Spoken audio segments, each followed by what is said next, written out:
Ya están por aquí nuestros queridos Maxi Abogados, ya entró Federico Anaya, ahorita estará entrando también David Peña. Mi querido Federico, muy buenos días, bienvenido.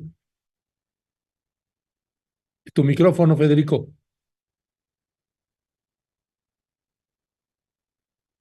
Buenos días a todos. Buenos días. Federico, déjame y aprovecho que estás aquí, que espero que David también esté escuchando, porque este es uno de los temas que íbamos a abordar, si bien no hacía gran profundidad, sí tocar algún aspecto. Le comentaba a usted que nos está escuchando y que nos está viendo, que ayer en la noche, en la última conversación que tuve con pobladores de Tzannembolom y con algunas de sus autoridades, les preguntábamos que qué pasaba con el ejército, porque hay un cuartel militar destacamentado precisamente dentro de Tzannembolom.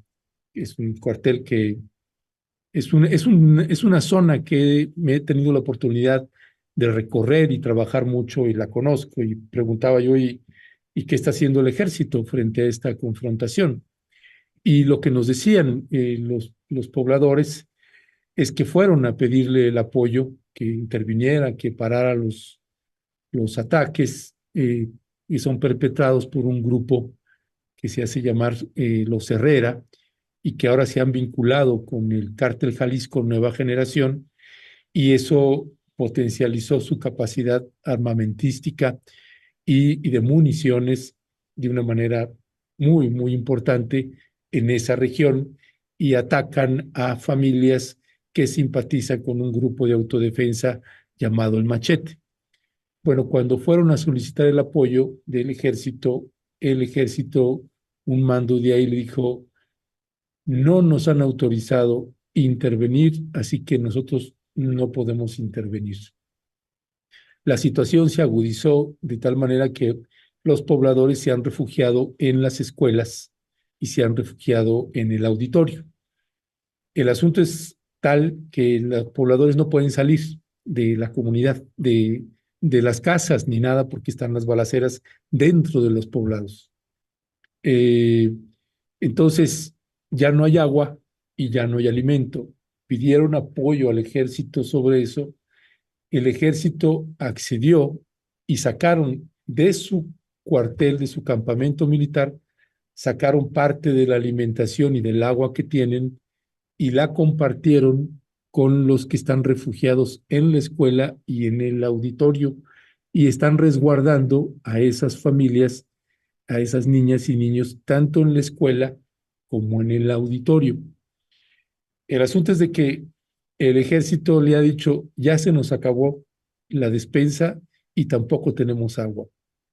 Entonces es una situación pues surrealista porque pareciera que también el ejército mexicano está atrapado ahí y ese es pues parte de pues señalamientos, en mi caso, críticas que he hecho al gobierno mexicano, al gobierno del presidente Andrés Manuel López Obrador, porque uno entiende que quiere evitar que haya derramamientos de sangre y que entonces se tome la decisión de mantenerse quieto y no actuar. Y esto lo que ha generado desde el estudio que hemos estado haciendo en campo, pues que ha agudizado la situación y que ahora cada vez son más municipios y comunidades que son tomadas por cárteles que llegan con dinero, que llegan con armas y agudiza la situación. Aprovecho que está aquí ya David y Federico. Bueno, David ya está por acá. David, buenos días, bienvenido. Hola, buenos días, ¿cómo están? Bien, David, gracias.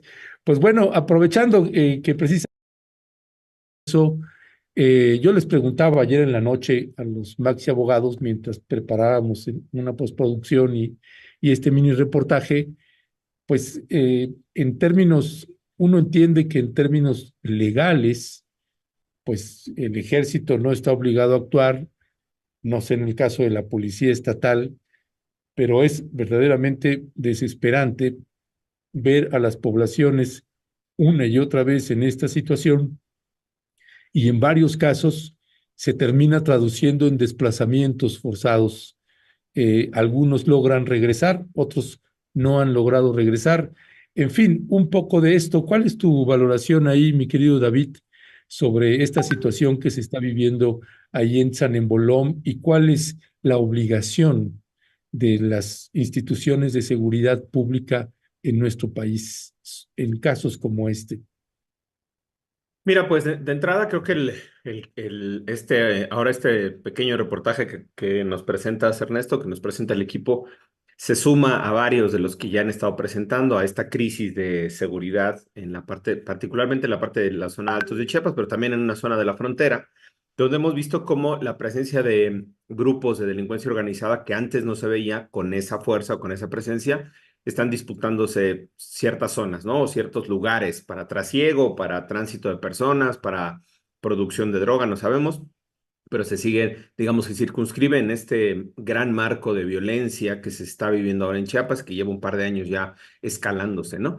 Segundo es, creo que el tema de la responsabilidad, o ahí es donde entra el tema de la responsabilidad, se tiene identificados ya las zonas donde puede haber mayor violencia, ahora hay denuncias públicas donde ha habido mayor violencia, y creo que ahí lo que hace falta es una intervención mucho más integral. No es tanto si responde el policía que está ahí cerquita o el militar que está a 200 o 300 metros.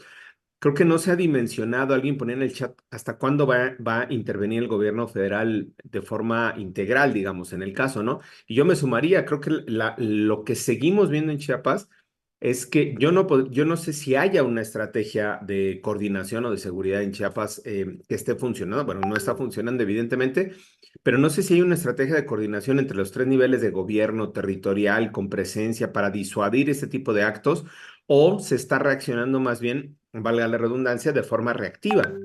Es decir, ocurre un hecho, van policías o van militares, intervienen de forma reactiva. Ocurre otro hecho en otra comunidad, llega la policía, llegan los militares. Es lo que, cuando menos desde acá, yo he estado percibiendo, que no es que haya habido un despliegue estratégico en ciertas zonas para contener la violencia, sino que hubo un tema en Ocosingo, van militares a Ocosingo y tapan el hoyo de Ocosingo y vota otro en Chenaló y entonces ahora van a Chenaló y atienden en Chenaló y ahora van a, y así se la pasan, digamos, cubriendo ciertas incidentes o ciertos ataques, agresiones. Yo hasta el momento, y es una valoración personalísima, hasta el momento no he escuchado ni visto que se haya elaborado una estrategia de seguridad, sí, de esta dimensión que merece Chiapas, que necesita Chiapas, una estrategia de seguridad con el gobernador, con los presidentes, presidentas municipales, que implique la disuasión, la prevención y sobre todo la atención a estas comunidades. Yo ahí en términos, y termino con eso, en términos de responsabilidad de los militares, creo que en un primer momento la propia gente decía, nos han ayudado con comida, nos han ayudado con víveres, y el segundo momento es el tema de la seguridad. El ejército funciona a partir de instrucciones, de órdenes. Tiene ciertas limitaciones para intervenir, tiene ciertas limitaciones de actuación y están en función de las órdenes. Si ellos no tienen orden de salir, de intervenir, de atacar, de combatir, de detener a ese grupo que está actuando en esa comunidad, no lo van a hacer, porque así funciona el ejército. Entonces, ahí habría que ver, entra otra parte que creo que es mucho más ética de decir, oigan, si los están masacrando o balaceando, pues hay que intervenir, hay que ayudarlos, ese es otro tema, pero en términos legales, insisto, si hubiera una estrategia de coordinación mucho más amplia, territorial, con inteligencia, pues los militares tendrían instrucciones no solo de intervenir en ese tipo de casos, sino incluso hacer acciones disuasivas para evitar que estos hechos estén pasando. Además, llevaban, decías tú, 3 días ya de balaceras, 3 días, esta gente ya está en condición de desplazamiento, moviéndose, aún todavía cerca de su comunidad, pero moviéndose en las escuelas, buscar refugio, y no ha habido una intervención, cuando menos hasta este momento, documentada por parte de las autoridades federales. Creo que, insisto, es parte de la ausencia de esta estrategia de intervención en Chiapas. Gracias, mi querido David. Federico Anaya, ¿qué decir al respecto? A ver, lo que yo me atrevería a decir, Ernesto, es que nos faltan muchísimos datos. Checando, bueno, de entrada, ni siquiera estoy seguro qué significa Sanembolón. O sea, es un tigre Sanem. que puede ser relámpago. Pero el asunto es que eso lo puedes checar en un libro y eso no significa nada. Revisando los elementos que llegué a conocer sobre esa zona en específico, San Embolón tiene problemas que se parecen físicamente a lo que acabamos de ver desde 1984, es decir, desde hace prácticamente 40 años. Y para realmente dar una opinión necesitaríamos saber cuál es el estado concreto de la cuestión ahorita, porque los procesos de 1984 tenían que ver con la movilización de la población campesina indígena de esa zona, para terminar de recuperar las tierras de algunas de las fincas de criollos que todavía existían ahí. Pero eso hoy en día ya es historia antigua. Hay procesos de organización increíblemente fuertes, primero del PST, luego del Frente Cardenista, luego parte de los que fueron organizados en ese proceso terminaron involucrándose en los grupos paramilitares, cuando el EZ es la mayor fuerza organizativa en los años finales de los 80s, 90s, todavía el inicio de la primera década del siglo XXI.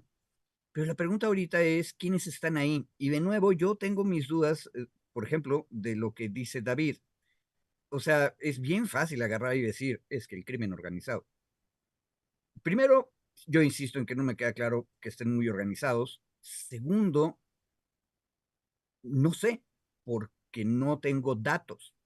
Ahora, lo que sí es evidente y es importantísimo hacer la denuncia es el dolor humano.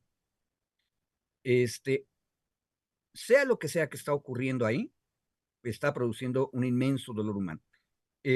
La parte que debería espantarnos es que ese dolor humano está ocurriendo desde 1984 y la población de San Embolón aparece recurrentemente desde 1984 y un poquito antes en situaciones exactamente igual que esta. Ahora, esa continuidad en el sufrimiento nos tendría que decir algo, pero no me atrevería yo a decir qué es, porque no sé cuáles son los actores que están ahí. Y hay una cosa bien interesante, los actores que están ahí sí tienen, porque conocimos muy bien tanto a los zapatistas de la región, el municipio autónomo de Poló, como a las abejas, que es la gran organización civil que nace desde abajo ahí. Siempre han tenido una manera muy clara de referirse a sí mismos y a sus contrapartes. No solamente esos, que yo los pondré en el lado luminoso de la fuerza, ahí alrededor del año 2000, pero también los otros. O sea, en el Fraiba, entre 1994 y el año 2000, se recibieron muchísimas denuncias también del otro lado respecto de el abuso de fuerza de parte del lado zapatista de los conflictos. Pero la pregunta es, eso es el año 2000 y en un cuarto de siglo después, ¿qué es lo que está pasando? Creo que tendríamos que preguntar a gente que esté más cerca. Y ahí yo tengo también otra duda. ¿Qué tanto las compañeras y los compañeros que están en las ONGs de Chiapas nos pueden dar una información cabal sobre lo que está pasando? Porque tú lo sabes, Ernesto, desde que estábamos allá, una de las broncas que en las mismas ONGs de derechos humanos nos reclamaban era que luego vivir en San Cristóbal tenía una tendencia bien san cristobalense de, por ejemplo, no ver, acuérdate de los pleitos que tuvimos para convencer a las ONGs que fueran a Tila, por ejemplo. Pero Tila está muy lejos, Chenaló está más cerca. ¿Qué es lo que está pasando? Creo que tendríamos que preguntar muchas cosas y buscar gente que tenga datos, que nos diga qué está ocurriendo. Ya, gracias. Perdóname, estoy nada más para completar una duda, mi querido Federico. Si, dirían en Cámara de Diputados, si me permite hacerle una pregunta al orador.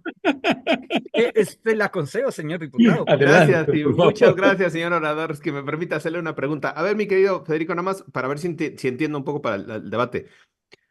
La parte de la falta de información puede ser sobre qué grupos son los que están atacando. Entiendo ahí tu pregunta, ¿no? Como si sabemos si son grupos de delincuencia o no, o si son caciques, o si son A ver, paramilitares, no ¿no? son caciques.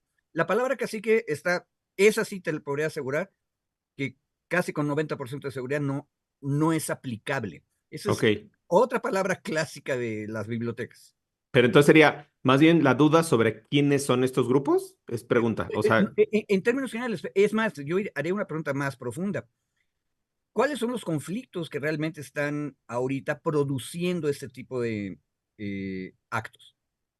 ok, Eh, y la duda, diría de inefable memoria, el expresidente, haya sido como haya sido, y la duda sería, independientemente de quienes sean, ¿tú no ves que hay un tema de ausencia de Estado, de ausencia de gobierno, independientemente de cuál sea la raíz o el origen del sí, conflicto, ¿no? lo que Digamos que pasa ese era un es poco el tema, ajá. totalmente de acuerdo. Independientemente de la raíz, que nos hace falta información, coincido contigo, pero la ausencia del Estado, digamos en términos generales, ¿no? No solo el gobierno local, federal, sino el Estado. Alguien decía, es que no, ¿por qué no critican al gobernador de Chiapas? Y ya le contestaron, oye, pero pues esa es la piñata favorita de Ernesto, ¿no? Así como nosotros tenemos a Hertz Manero, Ernesto tiene a Rutilio Escandón Cadenas. Entonces, Yes. pero bueno, nada más un poco para colocar el debate, ¿no? La dimensión. Mm. Bueno, Ok, yo, nada más un detalle. La mm, ausencia del Estado, estamos totalmente de acuerdo. Lo que me parece es que uno tiene que tener mucho cuidado de las cosas que le pide a Diosito. mm. Bueno, El yo, Estado interviene y el Estado no tiene información, que es una posibilidad fuerte. La intervención del Estado va a resultar todavía peor. Y ojo, ha pasado mucho tiempo, pero hace un cuarto de siglo jamás se nos hubiera ocurrido agarrar y decir que intervenga el ejército. O sea, mi pregunta es, ¿qué cosa pasó ahí que nosotros que estamos aquí en esta mesa estamos sugiriendo eso? ya, bueno, yo nada más comentaría para pasar al siguiente tema, mis queridos Maxis, es que, bueno, yo sí he tenido la oportunidad de documentar y de saber, pues, quién está actuando, dónde y desde hace cuánto tiempo.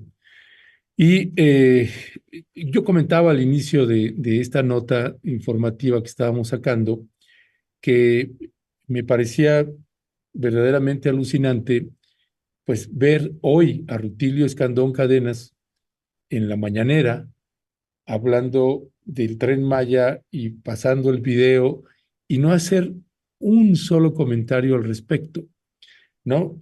Me parece tremendo y que me parece que esto no tendríamos que normalizarlo y que no necesita la venia del presidente Andrés Manuel López Obrador para abordar el tema o no. Si yo soy gobernador, pues tengo que decir. Y también la presidencia de la República, el presidente también tendría que decir algo, porque estas imágenes, ayer circularon algunos de estos videos que hemos estado pasando, no habían circulado con la subtitulación de lo que están diciendo, exigiendo las familias.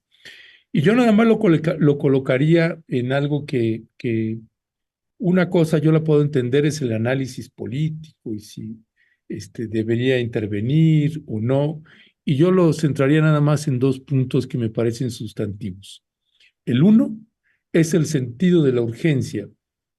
Tenemos, afortunadamente, después de que se nos dañó un disco, ya logramos salvar una entrevista que hicimos con un personaje que Federico conoce bien, David no sé, Jorge Santiago, Oh, que le preguntaba, yo en algún momento lo entrevisté y le decía, ¿cuál es el sentido del triunfo para los pueblos indígenas desde tu perspectiva?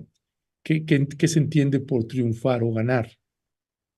Y también le preguntaba sobre el sentido del tiempo en la construcción de las luchas, la dimensión del tiempo.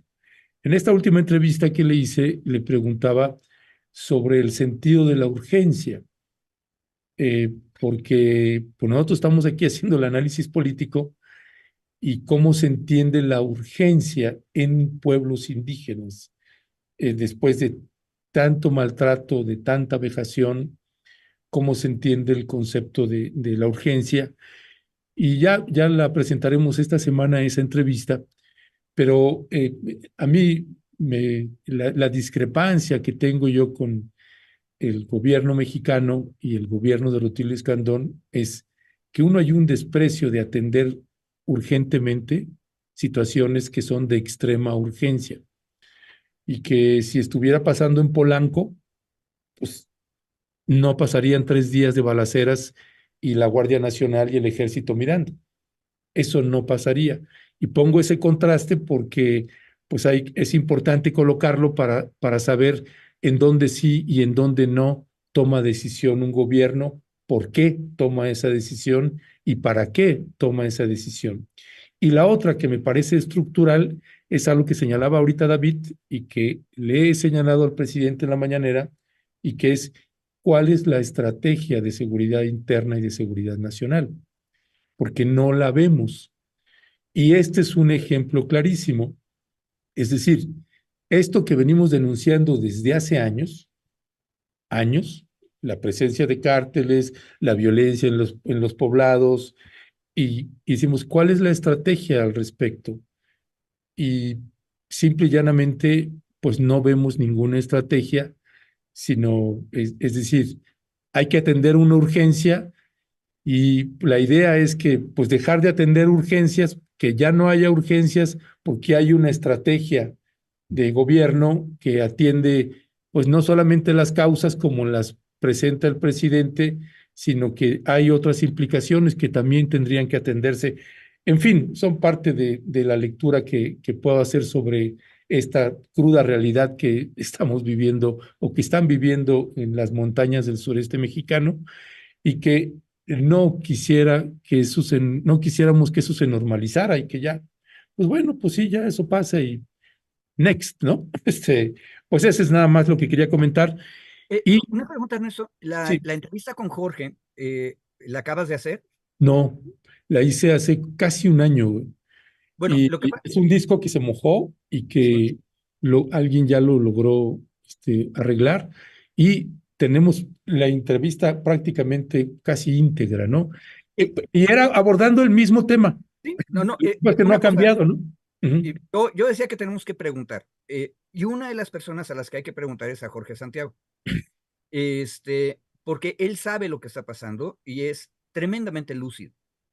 Sí, sí. Ahora, no importa que sea de hace un año, o sea, malo sería que fuera de hace 15 o de 20, Ujú. este, pero es de hace un año, entonces es muy cercana ahora, pero tal vez a partir de eso sería importante volver a preguntarle y preguntar a otras personas, acordándose este asunto de que San Cristóbal es un problema. Ojo, Jorge también es bueno por eso, porque él no está en San Cristóbal, está en Teopisca, que para los que no saben, es otra población, pero que está lejos del agujero funky que a veces se convierte San Cristóbal. Pero hay que ir a preguntar. Entonces, yo creo que haces bien, porque si no, nunca vamos a salir de este asunto. Y hay que preguntarles a los compañeros de San Cristóbal qué es lo que está pasando con las mesas de paz y seguridad, que una tiene sede en San Cristóbal. Digo, hablando de estrategias de seguridad. Ujú. Sí, sí, pues es todo un tema, ¿no? Porque o sea, Ujú, finalmente ujú. el presidente lo que nos ha mostrado mucho es que ahora hay una fuerte presencia de la Guardia Nacional, del Ejército, y la pregunta es, ¿y para qué? No, sí, la No, tal situación cual. es así, ¿no? Y aparte, la pregunta fuerte es si no empeoras las cosas. No quiero haber sido agorero, mal agorero, pero acuérdate que cuando hemos discutido estas cosas, no en esa región de Chiapas, Los Altos, sino en la zona de frontera o en la otra, que es el Valle del Grijalva, en algún momento yo decía, bueno, tengamos cuidado porque luego meter este, a las Fuerzas Armadas, Guardia Nacional, Ejército, puede salir peor. Y fue un año después que vimos a un capitán del ejército jodiendo y maltratando a ejidatarios en la zona del Grijalba. Sí, Y aquí lo vimos. ese video, es el que te refieres, cómo Sí, está maltratando, sí, pues es un catequista, güey. no, exacto. Que, Entonces, sí, mi punto, o sea, creo que necesitamos preguntar, qué bueno que entrevistaste a Jorge y convócalo para que se oiga y que luego sí, venga acá y nos diga qué onda. sí, Perdón, sí, yo sí. solo, el último comentario que decías, Ernesto, sobre el tema de responsabilidad. Hay, en términos, yo lo veo, en términos de responsabilidad internacional en materia de derechos humanos, Ujú, hay una responsabilidad cuando el Estado tiene conocimiento de un hecho por ejemplo, en ese caso de un hecho de violencia, pudo haberlo evitado, pudo haber intervenido y no lo hizo, es decir, con conocimiento previo del hecho o del contexto, sí se actualiza una responsabilidad.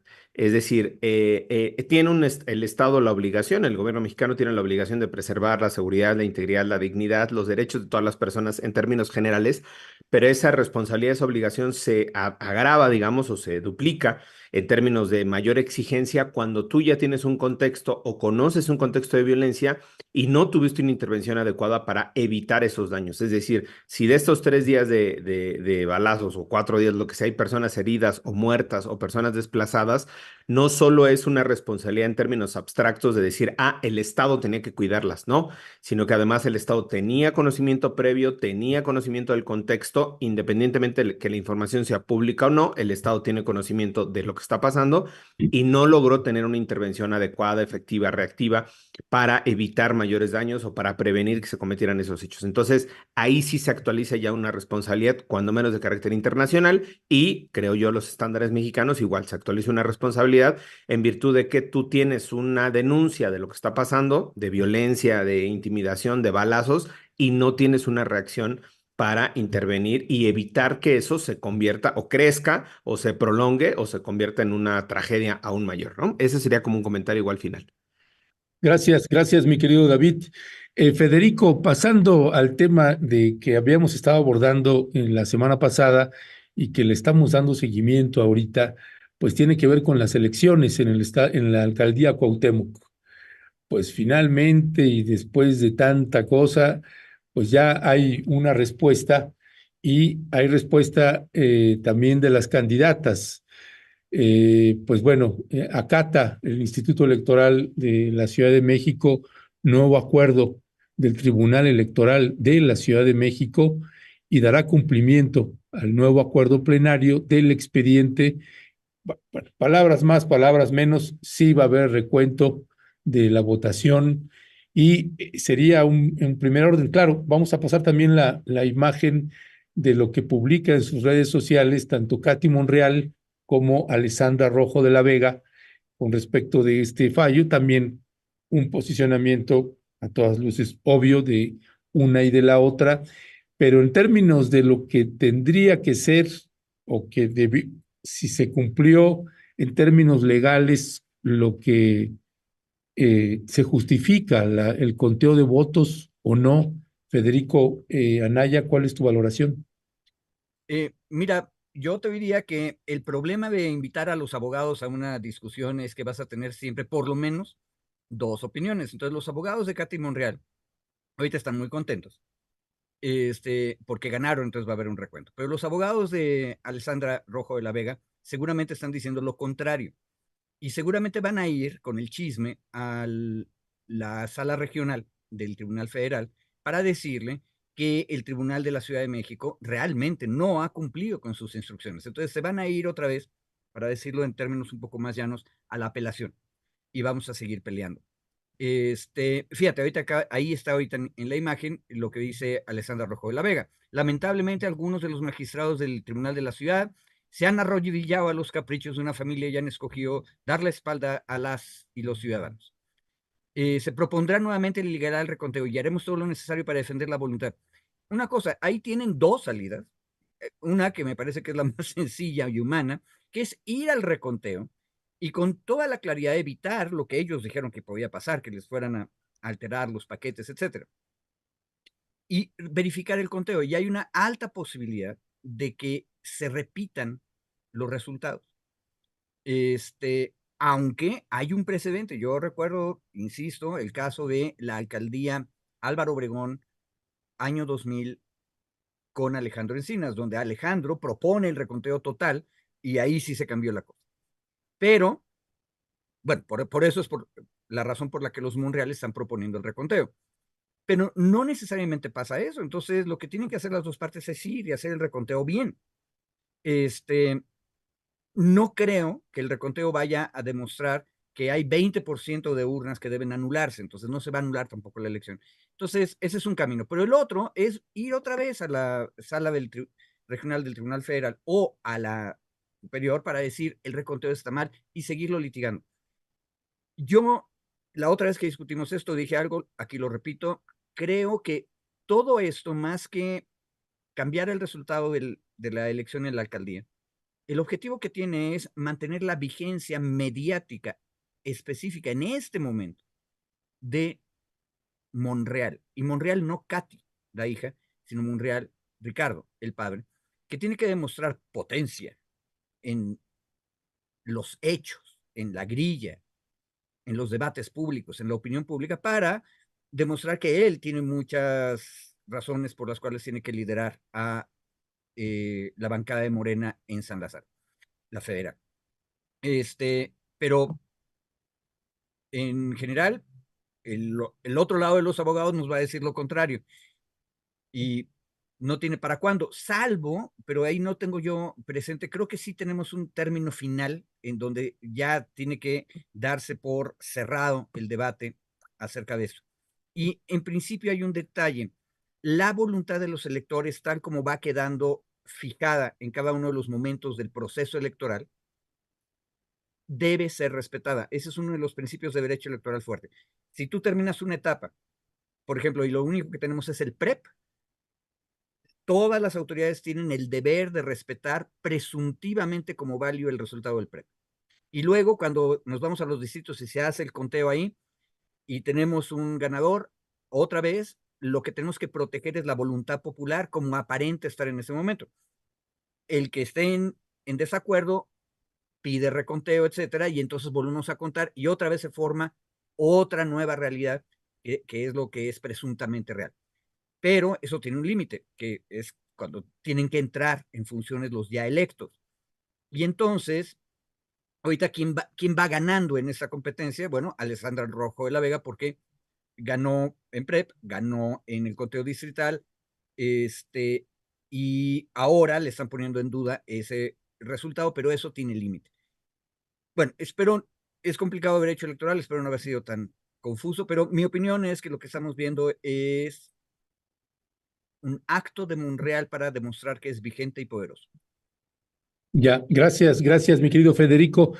David, ¿fue debido e indebido si justificó el tribunal o no este planteamiento que se les había hecho de que pues argumentaran, que dieran datos o pruebas de por qué se tendría que hacer nuevamente el conteo total de los votos? Mira, yo estaba justo ahorita actualizando la nota porque hasta donde yo me quedé, vamos en la segunda vuelta, en la segunda vuelta de la impugnación. La primera fue, se impugna ante el Instituto Electoral de la Ciudad de México, se eleva al Tribunal Electoral de la Ciudad de México, el Tribunal Electoral de la Ciudad de México ordena el recuento de votos, se va a la sala del Tribunal Electoral, perdón, no, el propio Tribunal Electoral le pide al Instituto Electoral que haga una nueva resolución. Eso se eleva a entiendo yo, la sala regional del Tribunal Electoral Federal. La sala le dice al Tribunal Electoral local, vuelve a emitir una resolución, o sea, para tu recuento, vuelve a emitir una resolución que esté fundada y motivada, que eso lo discutimos creo que la semana pasada aquí, es decir, razóname el por qué estás pidiendo el recuento de votos total. Y en ese segundo razonamiento, entiendo yo que es lo que se emite el viernes de esta semana. Es decir, el Tribunal Electoral vuelve a emitir la resolución por segunda ocasión de recuento de votos para que sean el recuento de votos total. Entiendo yo que será una decisión fundada y motivada, o sea, mejor fundada y motivada, pero eso todavía está sujeto a que se eleve a la sala regional del Tribunal Electoral para que la sala regional valide si esta nueva segunda resolución del Tribunal Electoral local ¿Qué cosa? cumple con lo que se le había ordenado o no. Es decir, tampoco es todavía está firme, decimos los abogados, sino que todavía está sujeta a una revisión de la sala regional. Y eventualmente esa revisión de la sala regional, si la sala regional confirmara el recuento de votos, esa decisión se puede elevar a la sala superior del Tribunal Electoral. Entonces, todavía no, ni para un lado ni para otro. O sea, estamos todavía en el limbo, digamos, jurídico en la decisión, porque el caso sigue, eso diríamos los abogados, sub judice, es decir, bajo pleito, ¿no? Está todavía bajo jurisdicción, bajo revisión de la jurisdicción. Entonces, creo que ahí vamos en ese ping-pong Desde luego que cada una de las candidatas y sus equipos sacan la cargada, ¿no? Para meter presión. Ahorita estaba leyendo una nota de vecinos de 39 colonias, apoyan a Alessandra Rojo de la Vega y están en contra de la decisión del Tribunal Electoral. O sea, me parece que al final pues, están muy bien los apoyos sociales de un lado para el otro, lo que sea, pero lo que se tiene que hacer es verificar si se está cumpliendo lo que se ordenó desde la sala regional a la sala, al Tribunal Electoral de la Ciudad de México. Insistimos, no conocemos las resoluciones completas, entonces no hay mucha forma como de pronunciarnos o de hacer el análisis de los documentos, pero lo que ahora se saca esta segunda semana es, porque le habían dado creo que 72 horas al Tribunal Electoral de la Ciudad de México para que emitiera una nueva resolución.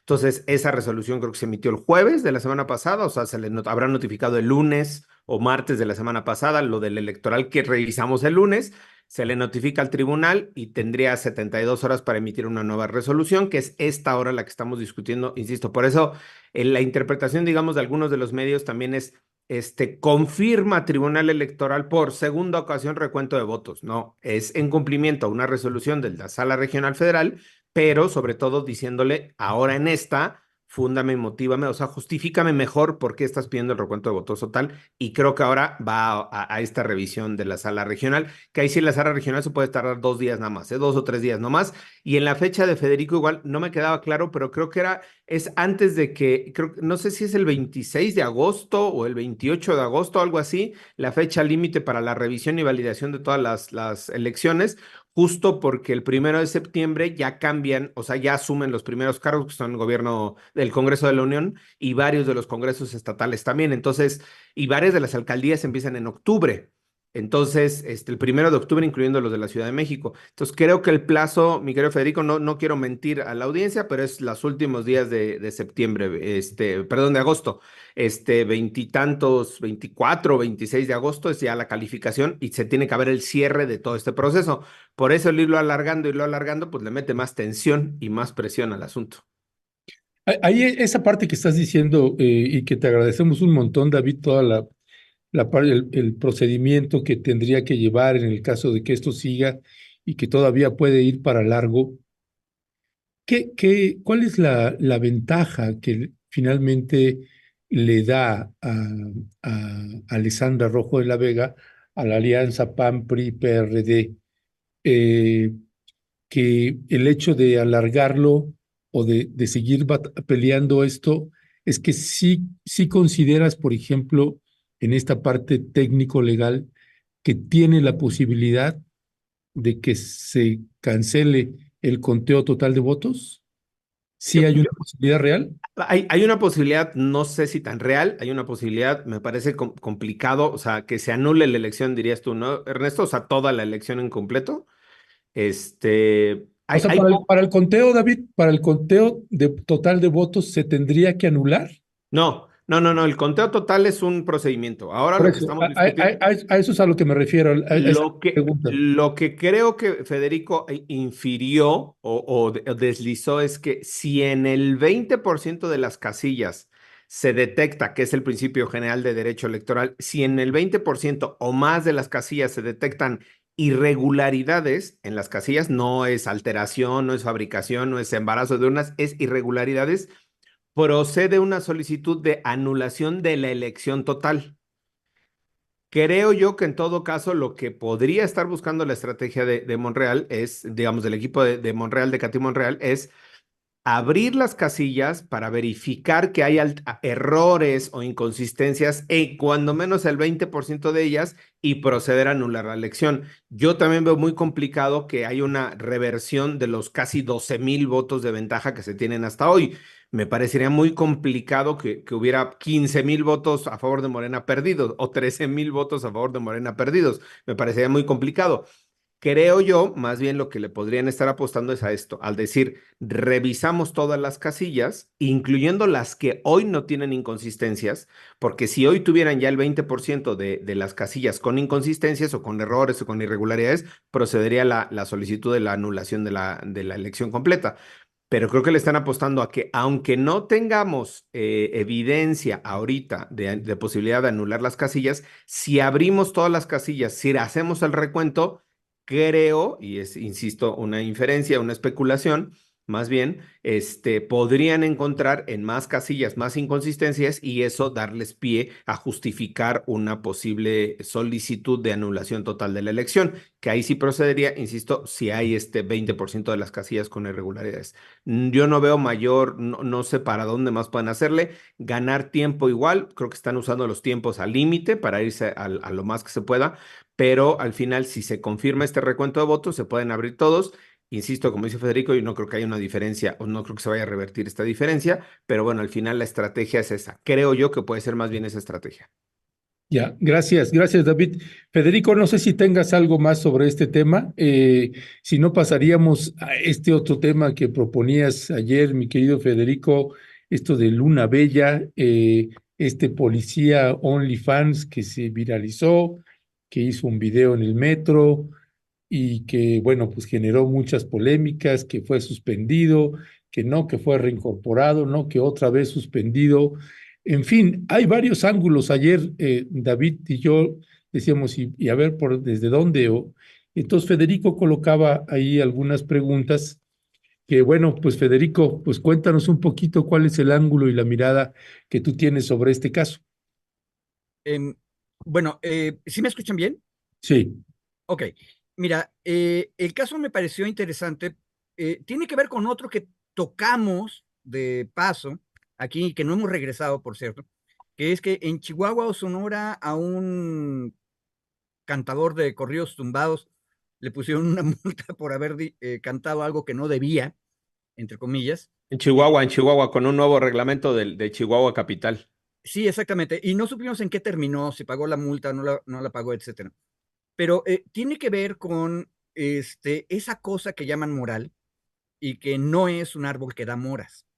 Este, en una conferencia, más bien un ciclo de conferencias que dio Claudio Lomnitz, en la última, el viernes precisamente, alguien preguntaba acerca de los temas de la moralidad y Lomnitz nos recordaba que la moralidad es algo que siempre está resquebrajándose, ¿sí?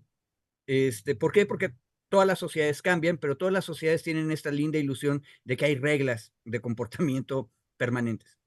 Pero como se están transformando, esas reglas van cambiando y entonces causa mucha angustia que pasen cosas nuevas. Entonces, eh, los medios le han dado mucho seguimiento a este caso, primero porque las cosas son, entre comillas, fuertes, o subrayemos la palabra fuerte.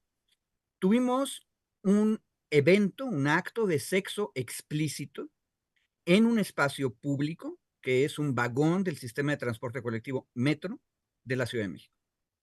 La pregunta fuerte ahí es si es correcto o incorrecto, se vale o no se vale tener sexo explícito en público. Uno. Pero ahí hay que hacer muchas preguntas extras. La primera es si los involucrados en el acto sexual están participando en él obligados, coercionados o de manera libre. Y aquí es donde también sabemos que las tres personas que participaron, hasta donde sabemos, un varón, una mujer transgénero y una mujer, las tres personas lo hicieron de manera voluntaria. Entonces ahí no tenemos ningún tipo de delito en principio. El problema sigue siendo que es en público.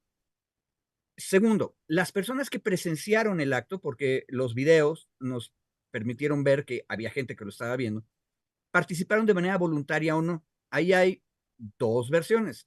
El metro me dio a entender que todo el vagón estaba lleno de actores, entonces todos eran actores, entonces todos estaban voluntariamente en ese lugar.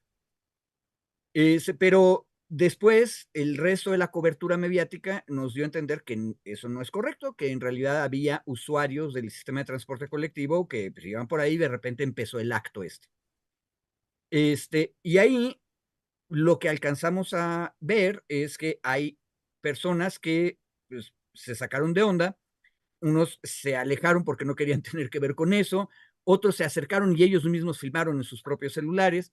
Entonces, hay varias actitudes respecto a eso. Un detalle importante de la realidad, hasta donde lo tenemos ahorita claro, es que entre las personas que estaban en ese vagón no había menores de edad. ¿Por qué? si hubiera habido menores de edad, tú tienes ahí un derecho muy fuerte que hay que proteger, que es el derecho al desarrollo de la personalidad de los menores de edad, y exponer a menores de edad a un acto de sexo explícito no es necesariamente una cosa que facilite su desarrollo autónomo. Entonces, ahí hay un derecho que hay que proteger, pero no había menores de edad, todos son adultos, por lo tanto, otra vez, la cosa queda un poco a la mitad del camino. Y mi último detalle para explicar, presentar el caso es, una de las personas que participaron en el sexo explícito es, aparte, un policía. Él alega, Indomable, el señor Indomable, parece que ese es su nombre artístico en el medio donde esto se dio a conocer. Él dice que él hace eso como un segundo trabajo. Él es policía, primer trabajo, y segundo trabajo es un actor, diríamos porno, no estoy seguro, en las redes sociales. Y perdón, ahí hay una otra cosa. El sexo explícito no se hizo con el objeto del sexo, sino para filmarse y distribuirse en redes sociales. Y entonces eso nos abre a otro tema que se llama pornografía.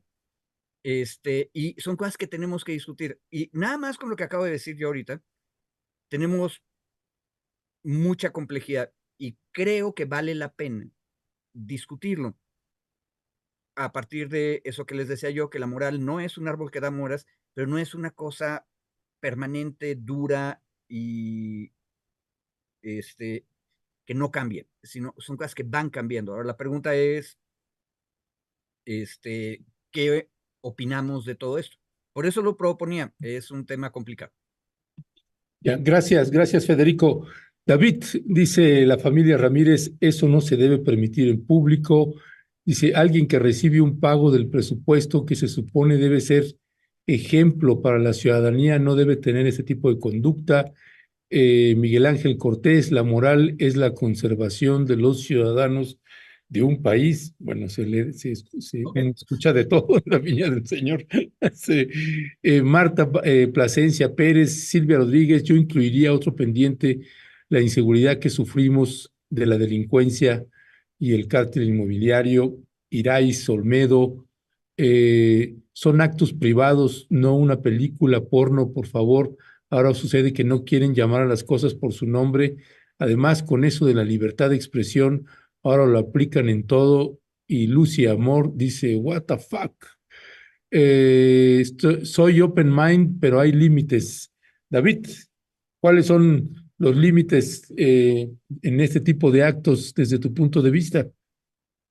Mira, yo ayer justo decía el tema, uno de los abordajes, y preguntaba en el chat interno si los que estaban en el lugar, en el vagón, eran actores o no.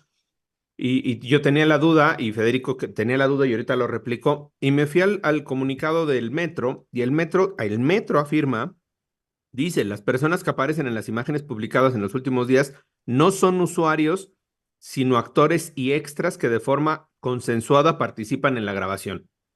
Esto es lo que dice el metro.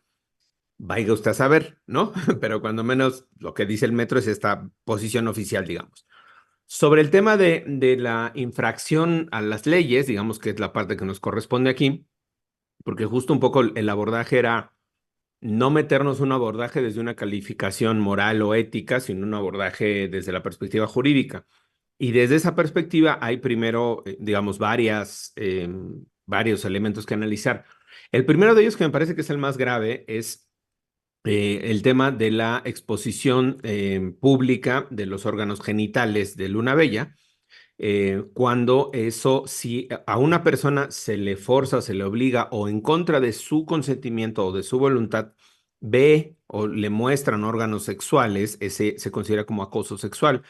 ¿Por qué? Porque hay muchas prácticas de exhibicionismo, sobre todo en el metro y en algunos otros transportes públicos, pero donde principalmente hombres, o casi la totalidad más bien de hombres, salvo algún caso en excepcional, son algunos de estos hombres exhibicionistas, digamos, obligan a las mujeres o sin el consentimiento de las mujeres se exhiben frente a las mujeres. Eso se considera acoso sexual y eso está tipificado como un delito.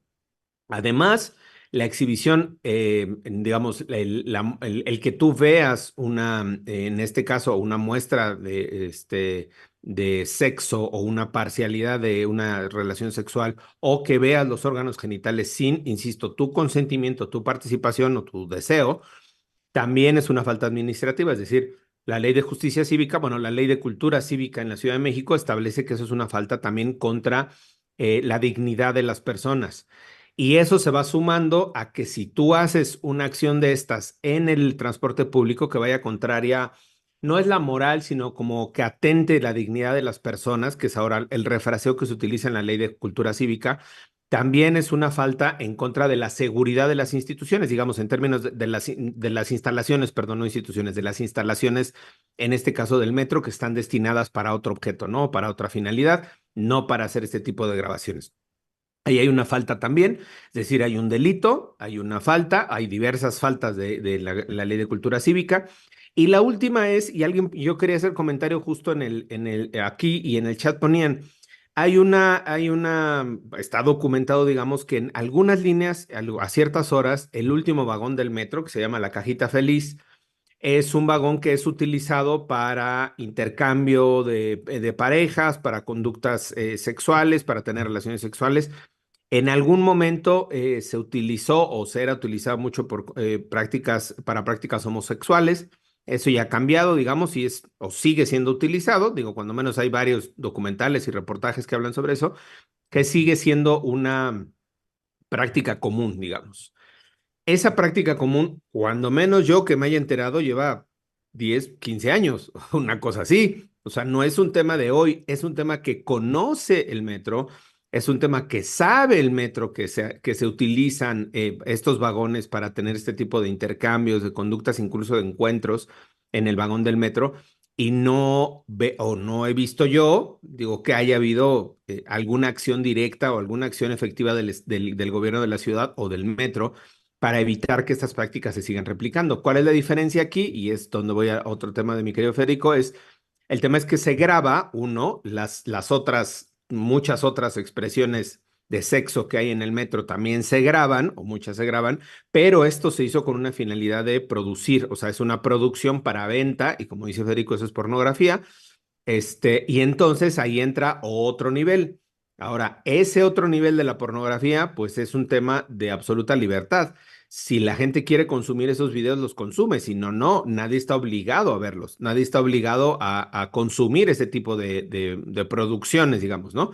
Y en ese tema, y lo último es, lo que correspondería en todo caso es una sanción a la empresa productora porque el no pedir permiso para ocupar las instalaciones y el ocuparlo para este tipo de actos que no corresponden con los fines que fueron, digamos, autorizados o con los fines que se utilizan, sí corresponde una sanción y una multa a la empresa productora. Al final, los actores, incluyendo Luna Bella, pues son actores, les pagan, ellos hacen un trabajo y se van a su casa. Al final, la productora, la empresa productora es la responsable de las instalaciones, o sea, digamos, de la habilitación de las luces, de los actores, de los extras, porque si es así, no es que haya sido un acto espontáneo que, ay, vamos a entrar al metro y no, sino que fue planeado, organizado, con extras, con todo, para poder hacer la producción. Entonces, creo que ahí me parece que sería importante colocar o meternos nada más a ese análisis de la responsabilidad y de la responsabilidad que tendría que estar imputando el metro a la empresa productora, insisto, no a los actores, a la empresa productora o a quien haya sido responsable para inhibir que ese tipo de prácticas se sigan replicando con esta finalidad de pornografía, de venta de pornografía. La otra, yo no he visto o no conozco que haya operativos o algo para evitar que el último vagón del metro siga siendo la cajita feliz. Entonces, pues ahí habría que juzgar también con el mismo rasero, digamos, si vamos a buscar que se impida este tipo de prácticas o que se sancione este tipo de prácticas como la de Luna Bella y su productora, pues creo que también tendríamos entonces que pedir que el metro actúe y que en consecuencia pues evite o impida que las prácticas que se siguen haciendo de intercambio, prácticas sexuales en el último vagón, pues no se sigan haciendo, ¿no? Ya, gracias, David. Federico, para cerrar también sobre este tema, y leería dos comentarios que me parecen pertinentes también. Una es que dice Leti Tenopalopa, no eran actores, eran pasajeros y ya un usuario dio su testimonio en Twitter, ¿no? De esto. Y la Yo por eso otra, cité, perdón, yo cité al boletín del metro, ¿no? sí, Justo para sí. que no hubiera ahí error. Y no, y sobre eso mismo del el boletín del metro, otro planteamiento que hace alguien ahí, o sea que el metro autorizó sexo explícito en el metro, más allá pues que si son actores o algunos o no, etcétera. O sea, el metro autoriza este tipo de actividades, sería el otro punto, ¿no, Federico? Tal cual. De hecho, lo que yo alcancé a ver es que el metro no insistió en esa línea de justificación porque el problema es que hay reglas. Esta ciudad tiene buenas reglas para las filmaciones que incluyen al metro. Y el metro aparte tiene otra batería de reglas para las filmaciones. Entonces, tú no puedes dar una autorización para usar un vagón del metro, llenarlo de extras para tener sexo explícito porque efectivamente estarías violando la ley de cultura cívica. Ahora, nada más un detalle para, como somos abogados, amarrarnos a lo que dice la ley. El artículo es el artículo 26 que dice que son infracciones contra la dignidad de las personas, como nos dijo David. Fracción décima, realizar la exhibición de órganos sexuales con la intención de molestar o agredir a otra persona. Atención, con la intención de molestar y agredir. Pero, aparte, solo procede la infracción cuando hay presentación de la persona probable infractora, o sea, solo procede presentarlo, o sea, agarrar al infractor y llevarlo al juez cívico, cuando exista queja de la persona agredida o molestada. Y el problema es que uno ya creo que la realidad está en que no eran extras, son usuarios. Uno de los usuarios, que es un estudiante, o sea, una persona joven, mayor de edad, pero joven, que iba saliendo de la escuela, y él lo comentó en Twitter. Yo vi que estaba pasando esto y da sus opiniones, completamente válidas. A él no le entusiasmó el asunto, pero también sabemos que hubo gentes que incluso lo filmaron ellos mismos. Entonces, ahí no hay molestia de las personas y la intención de quienes estaban realizando el acto sexual no es molestar a las personas. Por lo tanto, no me queda claro de que la infracción se realice. No creo que le convenga al metro decir que ellos lo autorizaron, porque entonces el problema es que autorizaron potencialmente que alguien se molestara. Pero a lo que yo quisiera llegar al mero final es a una cosa bien interesante. La dignidad en la ley de cultura cívica está ligada con la potencialidad de que la persona que va en la calle o en el metro, etcétera, se sienta molesta o agredida. Eso es bien peligroso, pero también es una buena regla. Y un caso clásico que nos enseñaban en la Facultad de Derecho sobre justicia cívica y faltas administrativas es la tía panista que todos tenemos. A veces la tenemos aquí en el cerebro, pero todos tenemos una tía panista, que va y se queja porque vio que había prostitutas en la calle y luego las oyó proferir unos insultos horripilantes. Y el juez cívico le pregunta, a ver, dígame exactamente qué cosas dijeron. Y yo no puedo decir esas cosas. O ella no quiere dar su declaración porque cómo se va a ir al juicio. Si no hay queja, si usted no dice las palabras, entonces no hay queja. Esa Ya. es una regla liberal que nos Mm. protege para el espacio de libertad de expresión de lo sexual en público. Ojo, atención, yo les compartí a ustedes también un chat extraño a santo de otro escándalo. Una pareja, al parecer del mismo sexo, se da un beso en Six Flags, en un campo de entretenimiento aquí en la Ciudad de México. Y se arma un gran escándalo, un gran debate, y entre los argumentos del debate es que hay niños y los niños están viendo que se besan. Ok, bueno, si eso es cierto, hay que aplicárselo a todo mundo, parejas homosexuales y parejas heterosexuales. Y el argumento es que el beso en la boca es un precoito. Sí, sí, qué cosa. O sea, por lo tanto, tenemos que proteger a las personas de no ver besos porque los besos son precoito. Y eso aplica para todo tipo de parejas. Y Claro, ahí mi argumento original es que la moral es algo que estamos construyendo todos a partir de los casos. ya. Este, y no me queda claro.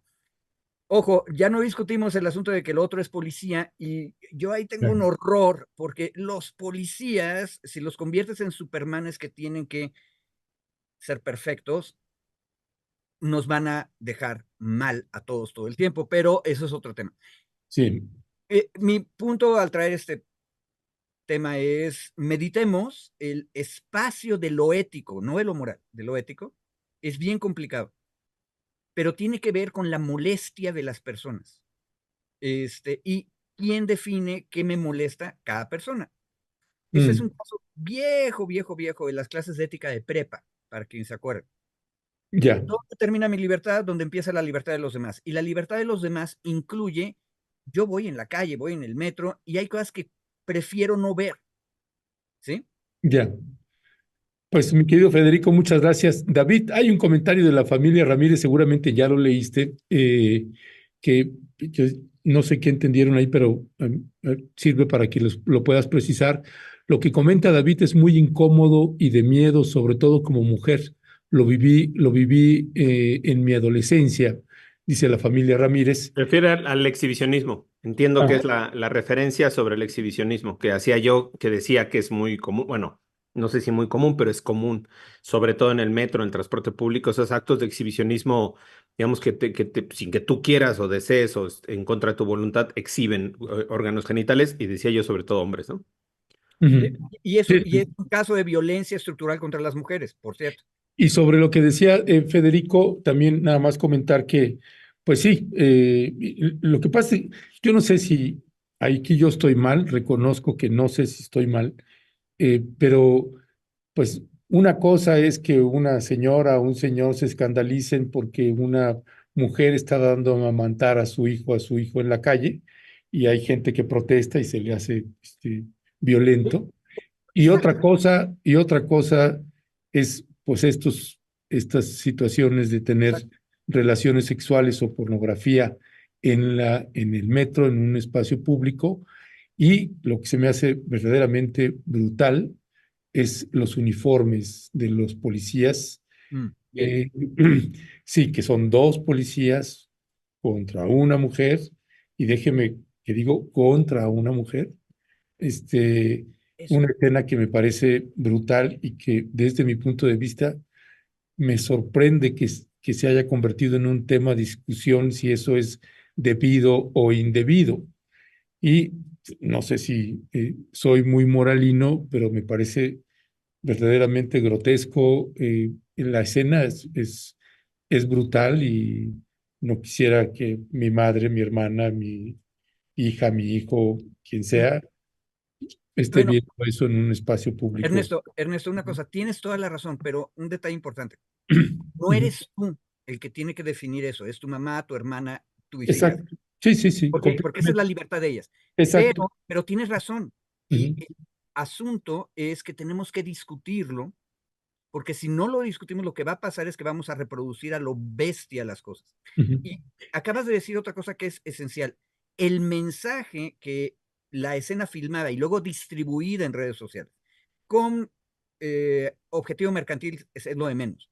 Pero la pregunta se está promoviendo que la autoridad, el que lleva un uniforme que dice policía, puede agredir a una mujer.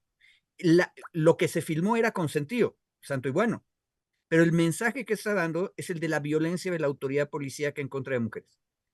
Y entonces la pregunta es si ese mensaje es correcto. Ojo, y eso es en las redes sociales cuando lo transmites, pero también a las personas que están ahí en el vagón, porque ellos no saben lo que está ocurriendo, ¿eh? Ese es lo peor del asunto de que hayan sido gente normal en una ujú, hora normal. Este, porque lo que pueden estar viendo es un acto de violación de derechos humanos, donde las autoridades están atacando sexualmente a una mujer. Eso es monstruoso. ujú. Y si estaríamos diciendo lo mismo si en lugar de una mujer hubiera sido un hombre, No, no, es exactamente ¿no? lo mismo. Ujú, Pero en el mundo machista en que vivimos es sí. más grave todavía, Ujú. porque nuestra crisis es de feminicidios. Ujú. David, ¿con qué cierras en reflexión final? Yo creo que nada más en esta última parte no me metería yo al tema del contenido, de si me gustaría ver el contenido, no, si creemos que el contenido, porque creo que ese es otro tema. O sea, creo Ujú. yo ahí, o sea, El tema del contenido, si nosotros, o sea, si estamos de acuerdo o no en la forma, el contenido, la expresión, si el sentido del contenido es el Estado frente a una mujer vulnerable y el poder del Estado, ahí no me meto, porque insisto, forma parte del consumo de ese tipo de expresiones, de ese tipo de mercado y de ese tipo de producciones. Ya cada quien sabrá si lo consume o no. Por eso yo decía, a nosotros nos puede parecer grotesco, indignante para nosotros. Entonces nosotras y nosotros pues, no lo consumimos, no buscamos ese tipo de productos y se acabó. Pero habrá gente que sí lo haga. Si eso fomenta en ellas el Estado frente a una vulneración, yo no sé, y tampoco me parece que ya es meternos demasiado en hacer el análisis del contenido, porque entonces podríamos decir, si es pornografía, pero si es sexo entre hombre, es un sexo heterosexual en un espacio de una cama, entonces sí, pues porque es sexo, ese sí no tenemos ningún problema nosotros, pues no, al final es pornografía, es producción de relaciones sexuales o grabación de relaciones sexuales o de otros tipos para con un mercado, un consumo sobre pornografía, y pues ahí yo insisto, sabrá quién lo consuma y quién no meternos al contenido de si está bien o está mal el contenido, creo yo, con todo respeto, compañeros, pues ahí cada quien. Lo que nos tocaría si hacer el análisis es esto donde estábamos.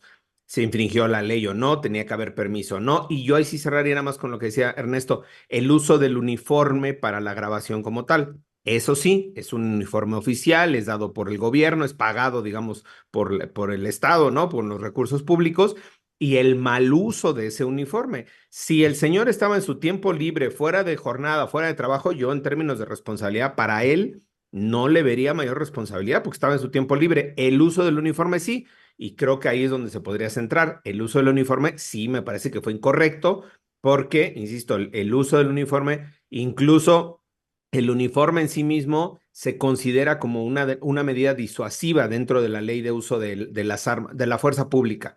La presencia en sí misma de un policía uniformado es una primera muestra de disuasión para un evento, digamos, de donde puede haber un enfrentamiento, una persecución o tal. Se considera en la ley en la ley la ley nacional de uso de armas, perdón, de uso de la violencia, uso de la fuerza del Estado, perdón, se considera la presencia en sí misma uniformada, antes de los comandos verbales, la presencia en sí misma es disuasiva, digamos, busca una disuasión. Ahí sí yo coincido en decir, hay que hacer la revisión de esa parte del uso del uniforme. Lo demás, no coincidiría con ustedes en el tema de hacer esta reinterpretación del contenido y de si sí o no, el simbolismo que representa. Insisto, me parece que ahí está ya cada quien en quien lo produce y en quien lo consume. Ya, gracias, David. Dice Teresa Paredes, ahora sí, qué mala opinión de David. Pues mire, Teresa Paredes, déjeme decirle que no, que yo coincido con David y Yo también también. con Federico, y también coincido con ambos, porque, o sea, finalmente es decisión de cada quien lo que consume, lo que no consume. Hay estos otros elementos que me parece de manera bastante atinada colocó David y colocó Federico, cada uno desde distinto ángulo. Ese es mi punto de vista. Y bueno, pues aquí nos podemos pues desgarrar y tener distintos ángulos, pero creo que está bien, vale la pena el análisis, el debate, la reflexión, por más que a mí me pueda considerar absurdo que esto siquiera esté a un tema de discusión, pues sí, capaz que pues yo tengo una moralina que tiene una connotación distinta que la de usted y que finalmente lo que señalaba Federico también, pues esa es decisión de cada quien, es lo mismo que señalaba también David de una u otra manera. Así que, pues bueno, David y Federico, muchísimas gracias como siempre, mis queridos Maxis. Les mando un fuerte abrazo. Suerte. Saludos, gracias a todas, a todos, saludos. Gracias, gracias.